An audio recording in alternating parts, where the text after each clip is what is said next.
Hi friends, இன்னைக்கு இட்லி தோசை ஊத்தாப்பம் கூட வச்சு சாப்பிட்றதுக்கு சைடிஷ் தான் ரெடி பண்ண போகிறேன்.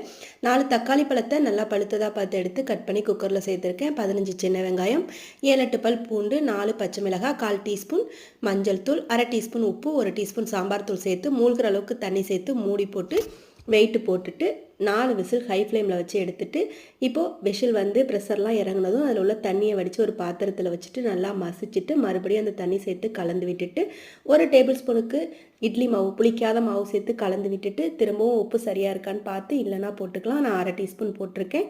போட்டு கொதிக்க விட்ட பிறகு கடுகு, ஜீரகம், வரமிளகாய், கருவேப்பிலை, பெருங்காயத்தூள் போட்டு தாளித்து இது கூட சேர்த்துக்கலாம். கடைசியாக கொஞ்சமாக நறுக்கின மல்லித்தலையும் சேர்த்து இறக்கணுன்னா தக்காளி சாம்பார் ரொம்பவே சூப்பராக இருக்கும்.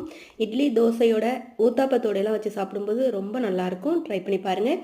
வீடியோ பிடிச்சிருந்தா லைக் பண்ணுங்கள். நன்றி, வணக்கம்.